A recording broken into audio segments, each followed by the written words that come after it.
منذ كم سنة كان هذا؟ منذ حوالي 10 سنوات. 10 سنوات؟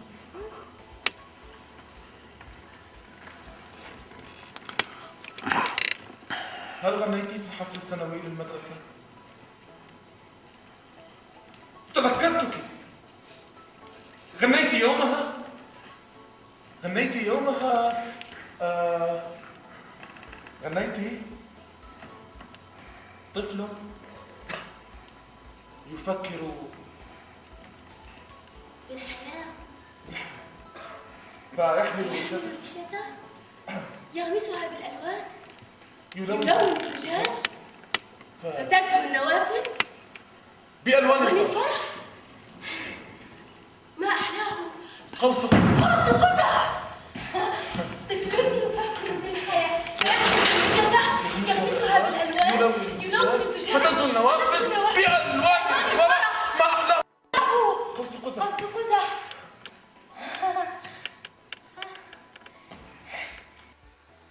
يا بحر هدي وجيب لي بحر، بحر بيجيب وبحر بيبلع، بحر بيجيب بحر بيبلع. يا بحر الدمى غالي، يا بحر ما ظنيتك حبيته أكثر مني. بحر كان بيحلم يبني مستقبله بعيد عن أصوات ودخان القنابل. بحر هرب من الموت حتى ما يكون جسده وسيلة لزرع المتفجرات والقنابل، حتى ما يكون جسده قنبلة موقوتة متنقلة في بلد صار فيه الموت أسهل من زرع وردة في حاكورة الدار. بحر وعدني نلتقي يما في بلاد الغربة، بلكي تكون يعني هذه بعض من المشاهد من مسرحيات الفنانة الأردنية أسماء مصطفى اللي مثلتنا خير تمثيل داخل الأردن وخارج الأردن. يعني بالفعل نفتخر ونعتز بهذه الممثلة اللي يعني حصدت العديد من الجوائز، وزي ما حكيت مثلتنا خير تمثيل من خلال هذه الأعمال المسرحية. خليني أرحب بالفنانة الأردنية أسماء مصطفى. أهلا وسهلا. أهلا فيكم ويسعد صباحكم، كل عام وأنتم بخير. يعني بمناسبة إحنا مقدمين على سنة جديدة، يا رب تكون خير على الجميع إن شاء الله.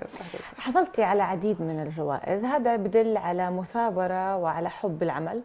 آخر مسرحية قلت لك كلامها بوجع، قلت لي كلامها أنا كاتبته أيضا، فكتمثيل وكتابة وإخراج بعد هذه الحصيلة أين تشوفي اليوم حضرتك، وقد ايه هذا تعبتي لوصلتي لما عليه اليوم؟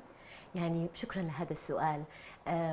ما دام قررت أفوت هذا الوسط الفني، أكون ممثلة، يجب أن أخلص لهاي المهنة. حلو.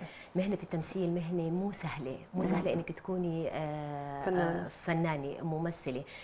سهل يمكن إنه تطرقي هذا الباب، إنما الاستمرار فيه هو طبعا الصعب.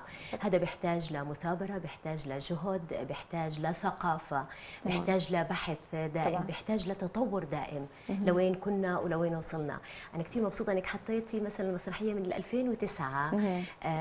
هذا هو بالضبط. طبعا أنا بداياتي من 93، يعني 25 سنة وأنا ممثلة. فبالتالي لما توصلي لأدرينالين، إذا هذا ما كانش محض الصدفة، لولا المثابرة والبحث مسيرة يعني مسيرة بدها مثابرة، بدها قراءة، بدها بحث، بدها فكر.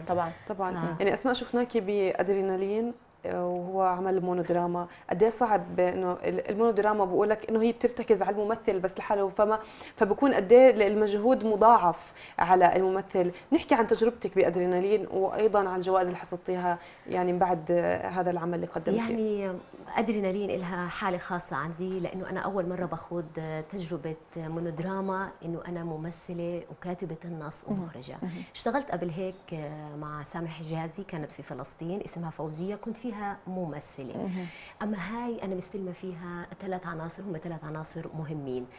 فبالتالي بدات الفكره والاشتغال عليها لمده سنه من العمل، البحث في فكرة النص، بداية بفكرة هاي الامرأة المصابة بسرطان الثدي، والاشتغال على النص عن طريق الارتجالات. الارتجالات أي كتابة على خشبة المسرح. صحيح. تبدأ بفكرة ومن ثم نبدأ فيها هدم وبناء، بناء وهدم. فبالتالي النص انكتب، انشغل عليه شغل جسد صعب جدا له علاقة ببحث واضح. أنا اشتغلت عليه لمدة سنة، حطيت حالي في مختبر جسدي وفكري اللي هو رقص البوتو.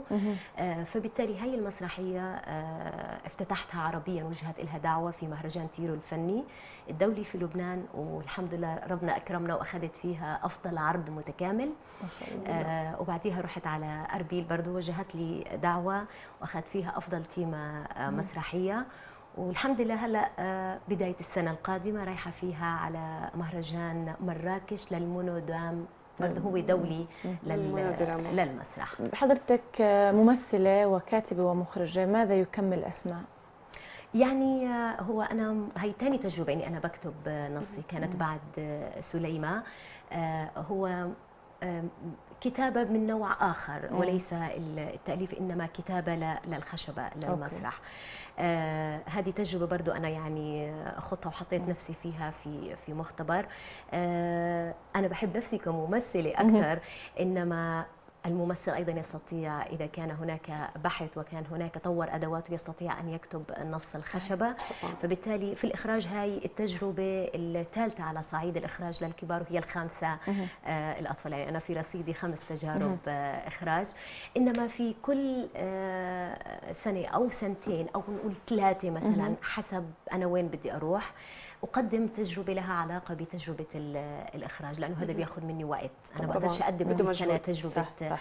إخراج، لأنه أنا بعتمد على البحث. يعني فكرة أدرينالين من 3-4 سنوات والفكرة عندي، إنما قعدت سنة كاملة وأنا أبحث في الموضوع، لأنه تبني بالشخصية بالضبط. هلا الشخصية بتنبنى مجرد ما أنت اشتغلتي على النص وحطيتي جسدك، وهي صعبة طبعا. ليه؟ لأنه فيها 14 و44 ثانية الفترة الأولى كله اشتغل على الجسد. أوكي.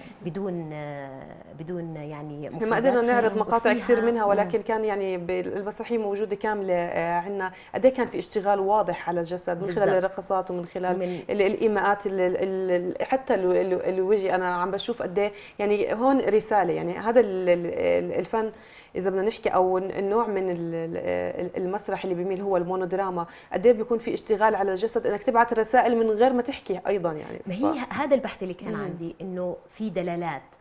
لما انا اشتغلت على الجسد لمده 14 و44 ثانيه وغيبت الكلمه المنطوقه، كان هناك بحث على كيف يكون هذا الجسد معبر، كيف يكون ناطق، كيف يحمل دلالاته، بيحمل اوجاع الشخصيه بدون ان تتكلم، عن طريق الفيزيكال ثياتر اللي هو الفيزيائيه الجسد. فبالتالي انا اشتغلت على العضلات، اشتغلت على العضلات مع النفس، اشتغلت على العامل الذهني العصبي. فانا كنت بتحمل 3 مواضيع اللي هو الجسد والجهاز العصبي والجهاز الذهني والاحاسيس والمشاعر. كل هاي لما بدك تغيبي الكلمه كيف الجسد بده يعبر عليها. طبعا. الجسد مخزن، يعني في هذه المراه اللي مصابه بالسرطان، هو الجسد ملان مشاعر، ملان احاسيس. كيف انت عندما تغيب اللغه تتجهي للأكثر بلاغة وهو الجسد وهي الصورة. صح. فبالتالي البادي لانجوج، الجسد لا يستطيع أن يكذب، وأكثر صدقا إذا أنت طوعت، وإذا أنت يعني حطيت في فكرك وحطيت في بحثك وحطيت في ثقافتك. أنا يعني دائما في بحثي صاحبة مقولة إنه الجسد المفكر من لا فكر له لا جسد له. فبالتالي كيف تحمل هذا الجسد؟ مش مجرد حركات عبثية، إنما حركات إلها دلالاتها وإلها شيفراتها اللي أي متلقي ممكن يفهمها ويفسرها.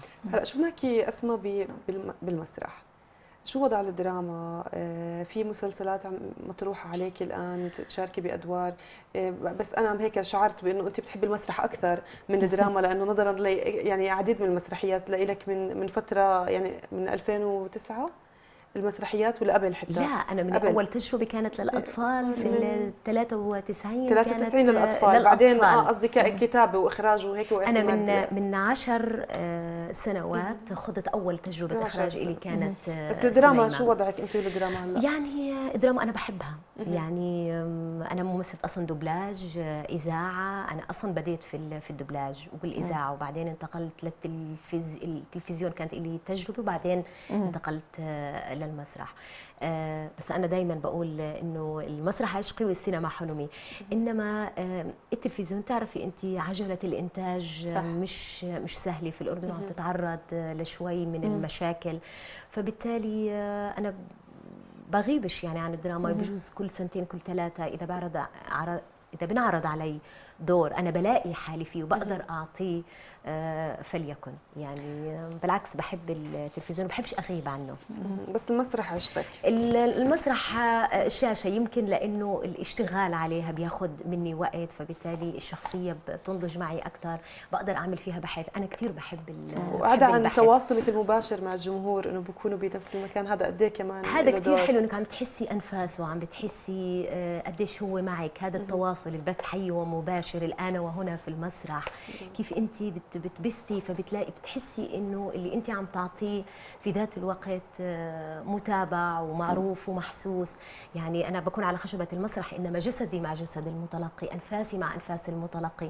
هذا الخيط اللي بوصلك فيه ما ممكن ينقطع، فمن هون بتيجي الانرجي والطاقه. بالضبط. انما التلفزيون بدك تستني 3-4 اشهر، ممكن سنه قبل ما ينبث وتشوفي نتيجه العرض. اما ما تقدميه الان وهنا على خشبه المسرح بتحصديه بعد تصفيق الجمهور، نبضاته معك، حسه معك. هذا شيء كثير، يعني اللي بيشتغل مسرح بيعرف قديش هو حلو. كيف بتشوفي الحركة الفنية للمسرح تحديدا وبشكل عام من 25 سنة لليوم؟ كان في هناك صعود وهبوط للمسرح والحركة الفنية بشكل عام بالأردن، كيف بتشوفي هاي الأيام؟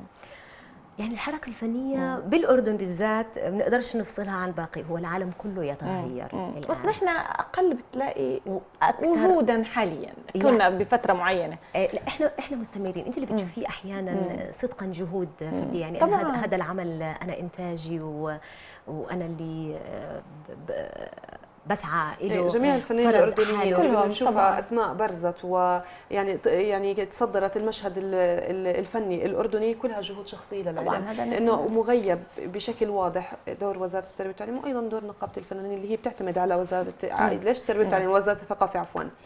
فيعني اليوم لما حكت كاثي انه شو وضع الفنان الاردني.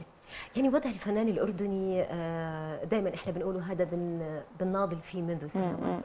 إذا لم تكن هناك مؤسسات خاصة بالإضافة إلى وزارة الثقافة ونقابة الفنانين، إذا لم تستلم الحركة الفنية، لأنه هذا خندقنا، هذا صح. مشروعنا. طبعاً. الآن في نهضة وطنية بنشغل عليها بالتعاون مع نقابة الفنانين ووزارة الثقافة بأوامر من جلالة الملك سيدنا. فبالتالي دور الفن والفنون هو مهم لمواجهة كل شيء. فبالتالي لمواجهة الإرهاب، لمواجهة التطرف، لمواجهة التخلف.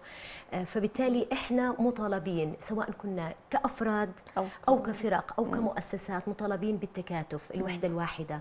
يعني احنا لازم نشتغل مع بعض. أنا بحاجتي وهم يعني أنا بحاجتهم وهم بحاجتي. طبعاً. لأنه هذا القطار يمشي.